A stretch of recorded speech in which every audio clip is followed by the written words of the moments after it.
좀비 기업만 3,000개, 민간 부채가 폭발한다. 이 말은 여러분, 제가 여러분에게 드리는 이야기가 아닙니다.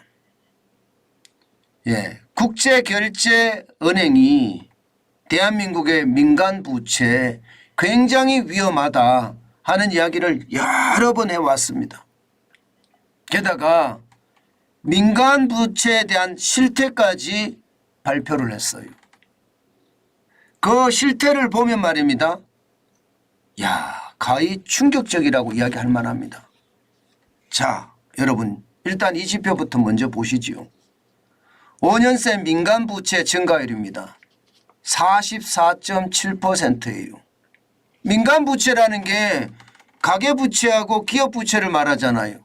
그런데 44.7%가 늘어났다는 것은 여러분 지금 민간이라고 이야기하는 가계 기업이 부채 늪에 빠졌다 이렇게 이야기해도 과언이 아닐 겁니다.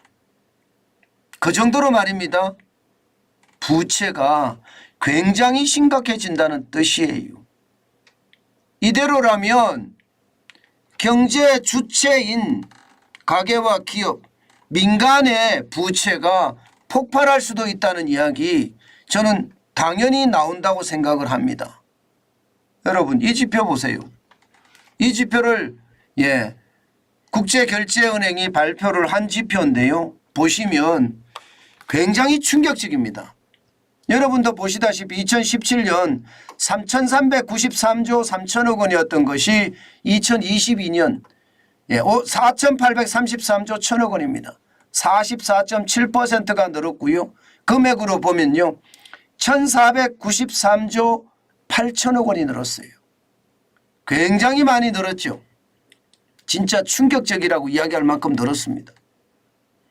가계부채도 기업부채도 굉장히 많이 늘었다는 뜻입니다. 저도 이 지표를 보고 있으면서 이 지표를 만들면서 제 스스로도 엄청나게 놀란 거예요. 보세요. 가계부채가 1640조 7천억 원에서 2022년 2260조 1천억까지 올라갔잖아요.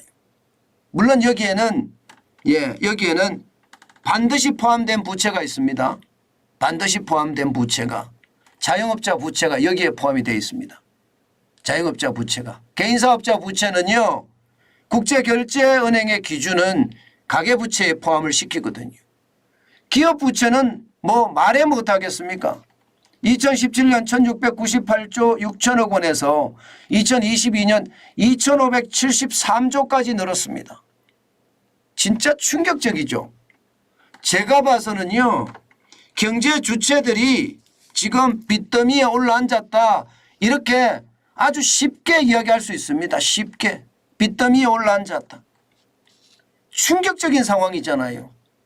이 정도면 여러분 결국 기업에도 또 가게에도 엄청난 저는 충격을 줄 수밖에 없다고 생각하는 겁니다. 없다고.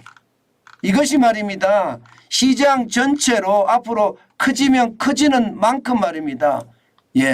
저는 시장의 위험이 굉장히 커진다고 생각해요. 왜 제가 그렇게까지 생각을 하나 하면 말입니다. 여러분 이 지표를 한번 보세요. 이 지표를 보면 여러분들도 놀라실 거예요. 2022년 기준입니다. GDP예요. GDP는 한 국민이 생산하는 총액을 말합니다. 뭐 제품도 생산하고 서비스도 생산할 거예요. 그 총액을 말하는데 그게 2,150조 6천억 원이 2022년 말이에요. 2,150조예요. 2,150조. 자, 그런데 가계부채는 2,260조죠. 대한민국의 국민이 한 해 동안 생산하는 총액보다 가계부채가 더 많다. 기업부채는 2,573조니까 훨씬 더 많다예요. 훨씬 더 많다. 그만큼 말입니다. 부채 상황이 심각하다. 그렇게 이야기할 수가 있습니다. 이것은 어찌 보면 말입니다. 경제정책을 엉망으로 집행을 했기 때문에 지금 민간의 부채가 이렇게까지 늘었다고 이야기할 수가 있습니다. 제가 계속 말씀을 드렸죠. 문재인 정부의 경제정책은 앞으로 역사가 반면교사로 삼아야 된다는 거. 이렇게 경제정책을 펴면 경제가 완전히 망가진다는 그 이야기를 반드시 우리는 알아야 되고요. 문재인 정부의 경제정책이 결국 우리 경제를 부채 더미로 만들었다는 것을 우리가 확실히 인식하고 있어야 됩니다. 그래야만 앞으로 저런 사태가 다시는 발생하지 않을 겁니다. 문제는요. 국제결제은행에서는요. 가계부채가 이렇게 많고 2260조고 기업부채가 2573조고 그런데 부채 폭발은요. 기업부채에서 일어나지 않겠느냐 이런 예상을 하고 있습니다. 우리가 예상하는 거하고 좀 틀리죠. 제가 여러분들에게 말씀을 드릴 때는 지금 굉장히 중요한 게 자영업자가 가장 빨리 터질 거다. 자영업자 터지면 그게 연쇄적으로 가게가 터지고 가게가 터지면 제2금융권이 터지면서 제1금융권으로 전이될 가능성이 있다. 제가 여러분들하고도 그렇게 이야기를 했습니다. 가끔은 말입니다. 기업 부채도 위험하다 이런 얘기도 제가 여러분들에게 말씀을 드렸죠. 왜냐하면 가계부채의 단위하고요. 기업부채의 단위가 너무 다르기 때문에 가계부채의 단위가 억이라 그러면요. 기업부채의 단위는 10억이거든요. 가계부채의 단위가 1,000만 원이라 그러면요. 기업부채의 단위는 1억 원입니다. 굉장히 단위가 큽니다. 그러니까 기업부채가 터지면 더 위험하다까지도 제가 말씀을 드렸습니다. 그런데 지금 말입니다. 국제결제은행이나 혹은 시장에서는요. 가계부채도 위험하지만 기업부채가 더 위험하다 이렇게 콕 집었습니다. 왜냐고요? 실제 그 지표가 나옵니다. 이유 없이 이런 얘기가 나오는 것이 아니라 한국경제연구원에서 조사한 바에 따르면요. 외부 감사 대상 기업 23,273곳이에요. 외부 감사 대상 기업이라는 것은요. 기업의 규모가 어느 정도 있어서 자체적으로 감사를 하는 것이 아니라 외부의 회계감사 기관들이 지금 그 기업에 대한 감사를 해야 된다는 그런 기업을 말하거든요. 다시 말해서 규모가 어느 정도 있는 기업을 말합니다. 그런데 그 기업들의 한계 기업이 말입니다. 2022년 기준으로 3,000개가 넘어섰습니다. 3,017개예요. 이게 한계 기업이라는 게 벌어서 이자를 못 내는 기업을 말하잖아요. 그것도 1년 동안만이 아니라 3년 동안 못 내는 것을 말합니다. 3년 동안.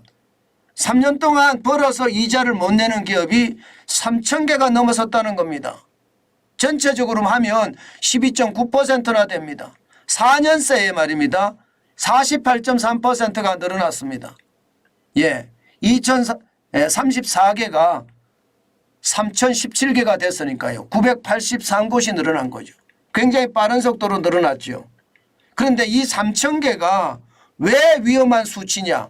왜 민간 부채에 폭발하는 것이 기업에서 먼저 일어나느냐? 여러분 외환위기 때 보세요. 1999년에는요. 외부 감사 대상 기업 중에 255개만 한계 기업이었습니다. 지금 당장을 따져도 말입니다. 10배가 넘지요. 글로벌 금융위기 때는요. 322개예요. 그러니까 이때보다도 거의 10배 가까이 됩니다. 이것은 말입니다. 대한민국의 극한 위기 때 한계 기업들이 늘어나는 것과 지금 대한민국에서 한계 기업이 늘어나는 것이 더 빨라진다는 뜻이에요. 수치를 가지고 비교를 해보면요. 충격은요. 예상보다 빨리 온다 이렇게까지 이야기합니다. 시장에서는요. 이 3,000개 부실이 터지면 어쩌나 이렇게까지 이야기할 정도입니다. 그만큼 말입니다. 굉장히 빠른 속도로 늘어나고 있습니다. 더 큰 문제는요. 한계 기업이 이렇게 갔다는 것도 중요하지만 진짜 충격적인 문제는요. 결국 말입니다. 금리를 올렸어요. 여러분도 알다시피 2021년부터 금리를 올렸거든요. 금리를 올렸는데 여러분 희한하게 말입니다. 부채가 늘어납니다. 금리를 올렸는데. 이것은 말입니다. 가게든 기업이든 극한 상황에 도달했다는 거예요. 금리가 올라가면 일반적으로 부채가 축소되는 게 일반적이에요. 디레버리징이라고 이야기하잖아요. 부채 축소라고 이야기하잖아요. 금리가 올라가면 내려갑니다. 아니 0.5%의 금리가 3%까지 올렸잖아요. 지금은 3.5%의 기준금리가. 그런데도 말입니다. 민간의 부채가 늘어난다는 게 문제입니다. 그러면 금리를 왜 올렸나요? 금리를 올리는 이유가 없잖아요. 그래서 국제결제은행이 야 금리를 올렸는데도 부채가 축소가 되지 않네? 그러면 대한민국은 위험이 점점 더 커진다는 이야기네. 결국 이자 폭탄이 터진다는 이야기예요. 그 정도로 말입니다. 가계도 그렇고 기업도 그래요. 가계는요 2919조 6천억 원에서 2260조 1천억 원 조금 덜 늘어났습니다. 기울기가 기업에 비하면 조금 낮아요. 기업은요 2355조 4천억 원에서 2500까지 올라갑니다. 2573조까지 올라갑니다. 이게 더 위험하다는 겁니다. 이 부분을 볼 때 시장에서는요 굉장히 두려워합니다. 저 괜찮을까? 금리를 올렸는데 부채가 늘어나? 저 나라 이상하네. 국제결제은행에서는 그렇게 볼 수밖에 없습니다. 저 나라 이상하네. 그 정도로 말입니다. 지금 금리를 올렸는데도 부채가 올라가는 것에 대한 것은 결국 터질 수밖에 없다는 이야기가 되는 거예요. 터질 수밖에 없다. 제가 여러분에게 작은 단서를 가지고 말입니다. 현재를 분석하고 미래를 이야기할 수 있다고 했잖아요. 여러분 보세요. 현재를 보면 4,833조 1천억 원이라는 게 현재입니다. 과거까지 올라가 보겠습니다. 5년 전까지 올라가 보니까 44.7%나 낮았습니다. 3,393조 3천억 원입니다. 그러면 여러분 이게 앞으로 어떻게 될까요? 앞으로 지금 분위기 봐서는 더 늘어납니다. 왜? 경기 침체가 지금도 되고 있으니까. 내수도 그렇고 수출도 그렇고 규모가 쪼그라들잖아요. 규모가. 수출이 흑자가 날지 모르지만 규모가 쪼그라들고 있습니다. 그러면 규모가 쪼그라든다는 것은 기업의 규모가 쪼그라들으면 기업도 규모를 줄일 수밖에 없습니다. 그러면 인력을 내보내야 된다. 구조조정을 해야 된다는 그런 뜻이 되는 거거든요. 그런 상황에서 부채가 계속 늘어난다. 앞으로 상황은 점점 더 꼬여간다가 지금 현재까지 지표를 보고 설명할 수 있는 내용입니다. 그만큼 말입니다. 여러분 생각했던 것보다가 시장은 굉장히 냉혹해졌고요. 그 시장의 불안감이 저는 굉장히 커졌다고 생각을 합니다. 단순하게 시장을 절대 봐서는 저는 안 된다고 생각을 해요. 단순하게 시장을 보면 말입니다. 지금 같은 위기에서는요. 굉장히 위험하다. 저는 그렇게 보고 있습니다. 제가 늘 여러분들에게 말씀을 드릴 때 시장의 어떤 분위기와 어떻게 변해가는지 그게 굉장히 중요하다고도 말씀을 드렸는데 그게 현실인 거거든요. 현실이 그렇게 점점 가고 있다는 게 저는 두렵다는 생각 당연히 합니다. 아마 여러분들 중에서도 저하고 공감하시는 분들이 굉장히 많으실 거예요. 저는 그 공감 자체가 그 정도로 시장의 위험성이 커진다. 저는 그렇게 생각하는 겁니다.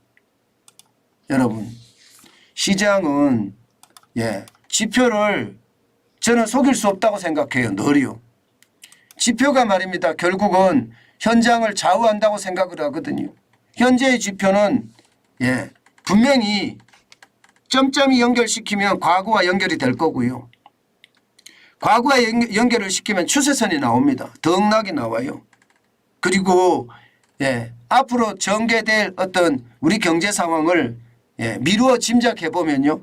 여기도 어떻게 될 것인가 분위기가 나옵니다. 그럼 과거하고 비교를 해보면 미래가 어떻게 될 것이라는 거 정확하지는 않지만 분석이 가능합니다. 저는 부채 폭발에 대한 위험이 커질 수밖에 없다고 저는 생각을 합니다. 그게 언제 터질지는 모르지만 지금 이대로라면 생각보다 빨리 터질 수도 있다. 그 말씀 여러분에게 올립니다.